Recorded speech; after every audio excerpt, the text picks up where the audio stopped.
जय माता दी दोस्तों। वर्ल्ड बेस्ट मैजिक में आपका हार्दिक स्वागत है। कैसे हैं आप सब, ये बताने के लिए कमेंट बॉक्स में जय माता दी जरूर लिखें।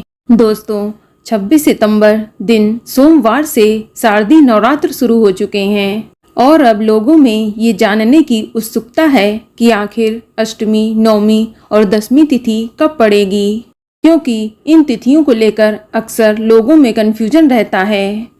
दोस्तों माँ दुर्गा के भक्त नवरात्र में 9 दिन का व्रत रखते हैं। हर रोज सुबह शाम माँ की आराधना करते हैं। वहीं जो लोग 9 दिन का व्रत नहीं रख पाते वे लोग नवरात्रि के पहले दिन और 8वें दिन का व्रत रखते हैं। ऐसे में यदि आप भी नवरात्र के 9 दिन या फिर पहले और 8वें दिन व्रत रखते हैं तो ये जानना बेहद ज़रूरी है कि आखिर दुर्गा अष्टमी का पर्व कब मनाया जाएगा। आपको दुर्गा अष्टमी का व्रत किस दिन रखना है। इस वीडियो में आपको दुर्गा अष्टमी की सही तारीख बताऊंगी।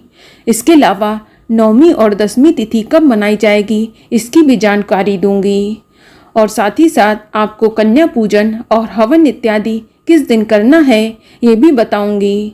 साथ ही नवरात्रि व्रत का पारण और विसर्जन की सही जानकारी दूंगी। लेकिन अगर अभी तक आपने हमारे YouTube channel world best magic को सब्सक्राइब नहीं किया है तो जल्दी से सब्सक्राइब करके बेल आइकन दबा दें।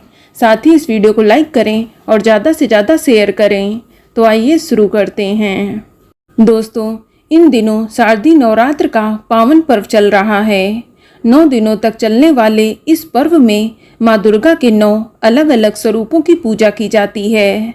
दोस्तों नवरात्र की अष्टमी और नवमी तिथि का विशेष महत्व होता है क्योंकि इन दिनों लोग अपने घरों में कन्या पूजन और हवन इत्यादि का आयोजन करते हैं और इस बार की नवरात्रि पूरे 9 दिन की पड़ रही है। आपको बता दें कि नवरात्रि की अष्टमी तिथि को माँ दुर्गा के 8वें स्वरूप माँ महागौरी की पूजा की जाती है। माँ महागौरी का रंग पूर्णतः गोरा होने के कारण इन्हें महागौरी या श्वेतांबर धरा भी कहा जाता है। मान्यता है कि माँ महागौरी की पूजा करने से धन व सुख समृद्धि की प्राप्ति होती है। चलिए जानते हैं कि इस साल दुर्गा अष्टमी का पर्व कब मनाया जाएगा। तो सबसे पहले जानते हैं कि अष्टमी तिथि कब शुरू होगी और कब समाप्त होगी। तो दोस्तों अष्टमी तिथि की शुरुआत 2 अक्टूबर 2022 की शाम को 6:47 पर हो जाएगी और अष्टमी तिथि की समाप्ति 3 अक्टूबर 2022 की शाम को 4:37 तक रहेगी। तो उदया तिथि की मान्यता के अनुसार दुर्गा अष्टमी का व्रत 3 अक्टूबर 2022 दिन सोमवार को रहेगा। तो जो लोग चढ़ती उतरती नवरात्र का व्रत रखते हैं तो वे 3 अक्टूबर 2022 को अष्टमी का व्रत रखेंगे। और बात करें इस दिन के शुभ मुहूर्त की तो इस दिन अभिजीत मुहूर्त सुबह 11:46 से लेकर दोपहर 12:34 तक रहेगा और विजय मुहूर्त दोपहर 2:08 से लेकर दोपहर 2:56 तक रहेगा और गोधूली मुहूर्त शाम 5:53 से लेकर शाम 6:17 तक रहेगा और अमृत काल रात 7:54 से लेकर रात 9:25 तक रहेगा और इस दिन राहु काल का समय सुबह 7:44 से लेकर सुबह 9:12 तक रहेगा। तो दोस्तों आप राहु काल के समय कोई भी पूजा से जुड़ा कार्य ना करें और ना ही इस समय हवन और कन्या पूजन आदि जैसे कार्य करें। इस बात का आप विशेष ध्यान रखें। चलिए अब जानते हैं नवमी तिथि के बारे में। दोस्तों नवमी तिथि की शुरुआत 3 अक्टूबर 2022 की शाम को 4:37 पर हो रही है और नवमी तिथि की समाप्ति 4 अक्टूबर 2022 की दोपहर को 2:20 पर होगी। तो उदया तिथि के अनुसार नवमी तिथि 4 अक्टूबर 2022 दिन मंगलवार को मनाई जाएगी। दोस्तों नवरात्रि में कन्या पूजन का विशेष महत्व है। जो लोग नवरात्रि का व्रत रखते हैं उन्हें कन्या पूजन अवश्य करना चाहिए। कन्या पूजन को लेकर भी लोगों में कन्फ्यूजन रहता है। कुछ लोग कन्या पूजन अष्टमी के दिन करते हैं तो कुछ लोग नवमी तिथि के दिन कन्या पूजन करते हैं। वैसे अष्टमी और नवमी दोनों दिन ही कन्या पूजन करना शुभ रहता है। यदि आप नवमी के दिन कन्या पूजन कर रहे हैं तो आप 4 अक्टूबर को कन्या पूजन करें और यदि आप अष्टमी तिथि को कन्या पूजन करना चाहते हैं तो आप 3 अक्टूबर को कन्या पूजन कर सकते हैं। आप 3 या 4 अक्टूबर दोनों दिन में से किसी भी दिन कन्या भोज का आयोजन कर सकते हैं। चलिए अब जानते हैं दशमी तिथि के बारे में।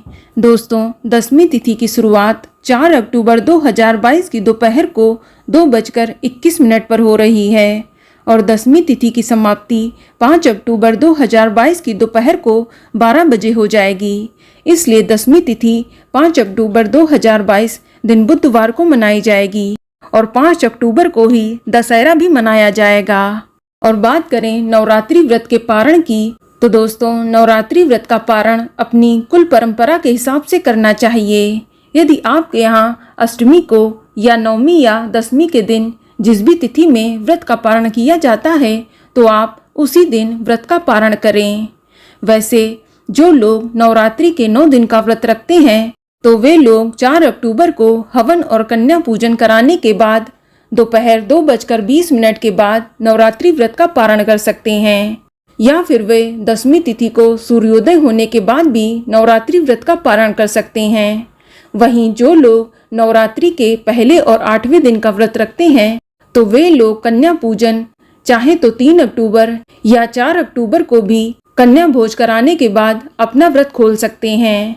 आप 4 अक्टूबर को सूर्योदय के बाद कन्या पूजन करके कभी भी पारण कर सकते हैं। और बात करें दुर्गा विसर्जन की, तो दोस्तों, विसर्जन हमेशा दशमी तिथि में ही करना चाहिए।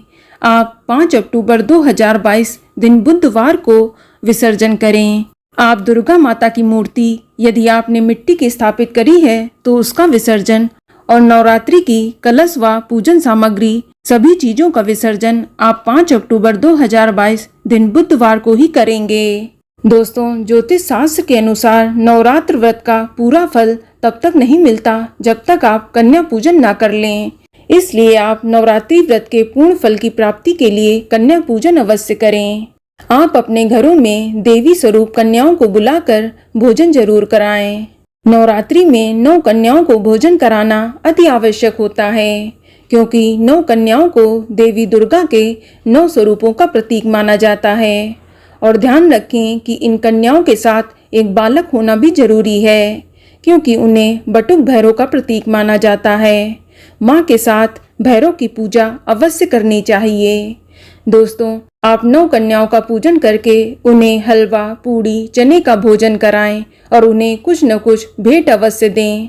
मान्यता है कि ऐसा करने से माता रानी प्रसन्न होकर अपने भक्तों की सभी मनोकामनाओं को पूरा करती हैं। इसके अलावा दुर्गा अष्टमी के दिन माँ दुर्गा के 8वें स्वरूप माँ महागौरी का पूजन होता है। आप माँ महागौरी को प्रसन्न करने के लिए माता रानी को इस दिन लाल चुनरी में कुछ सिक्के और बतासे रखकर उन्हें अवश्य चढ़ाएं। ऐसा करने से माँ दुर्गा का विशेष आशीर्वाद आपको मिलता है। इसके अलावा माँ महागौरी की पूजा करते समय आप इस दिन ओम ऐं ह्रीं क्लीं महागौर्ये नमः इस मंत्र का जाप करें। या इसके अलावा आप या देवी सर्वभूतेषु माँ महागौरी रूपेण संस्थिता नमस्तस्यै नमस्तस्यै नमस्तस्यै नमो नमः इसका भी जाप कर सकते हैं। दोस्तों, माँ महागौरी को नारियल का भोग बेहद ही प्रिय है। आप इस दिन नारियल व नारियल से बनी मिठाई का भोग माता रानी को अवश्य चढ़ाएं। फिर भोग लगाने के बाद आप उस नारियल या मिठाई को सभी में प्रसाद स्वरूप बांट दें। तो बोलो माँ जगदम्बा की जय। तो दोस्तों, ये जानकारी आपको अच्छी लगी तो कमेंट में जय माता दी जरूर लिखें। और अगर आपका कोई सवाल है तो उसे कमेंट बॉक्स में अवश्य पूछ लें। और इस वीडियो को लाइक करें, शेयर करें और साथ ही साथ चैनल को सब्सक्राइब करें। धन्यवाद।